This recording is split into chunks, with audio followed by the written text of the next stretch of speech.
आगे बढ़ेंगे। तृणमूल कांग्रेस में वरिष्ठ नेताओं और नए नेताओं के बीच चल रहा तनाव अब खुलकर सामने देखने को मिल रहा है। कोलकाता के कस्बा इलाका में पार्षद सुशांत घोष पर हुए आपराधिक हमले को लेकर राज्य की राजनीति में इस समय उथल-पुथल मची हुई है। इस घटना में पुलिस की भूमिका पर खुद कोलकाता के मेयर फरहाद हकीम ने सवाल उठाए हैं और इस बार मुर्शिदाबाद के भरतपुर से विवादास्पद विधायक हुमायूं कबीर ने पुलिस की भूमिका पर भी सवाल उठाते हुए विस्फोटक दावा किया। उन्होंने खुले तौर पर कहा कि अगर ध्वस्त कानून व्यवस्था चरमरा गई है, उस पर अंकुश लगाना है तो अब अभिषेक बैनर्जी को जल्द प्रशासन में लाना चाहिए। उन्होंने ये भी कहा कि वो अभिषेक बैनर्जी को डिप्टी सीएम के तौर पर देखना चाहते हैं। यानी तमाम जो तृणमूल कांग्रेस के नए चेहरे हैं, युवा चेहरे हैं, आपको बता दें, उनकी तरफ से अभिषेक बैनर्जी को सत्ता में लाने के लिए और एक अहम पोस्ट के लिए लगातार पुश किया जा रहा है। हालांकि जो वरिष्ठ नेता हैं, उनकी तरफ से साफ साफ ये कहा जा रहा है कि ये पार्टी आला कमान का फैसला होगा। इस पर कोई भी जो नए नेता है, युवा नेता है, उनके द्वारा फैसला नहीं किया जा सकता।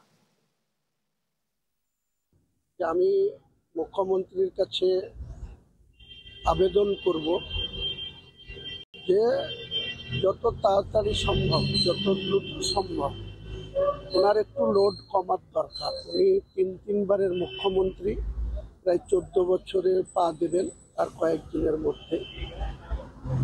তো উনি যে পরিশ্রম করেন বা রাজনৈতিক জীবনে 7 বারের সাংসদ হয়েছেন,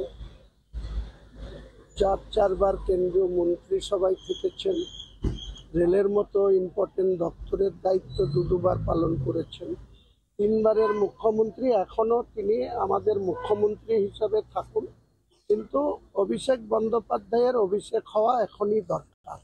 কারণ অভিষেক বন্দ্যোপাধ্যায় যদি কিছুটা লোড নেন বা রাজ্য প্রশাসনের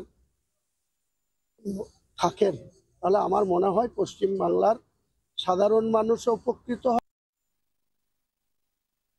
The ability and capacity, leadership quality, the question beyond, because Abhishek has got that much of quality. But when he will come in the ministry, that will be decided by the party and the party leader, Mamata Banerjee.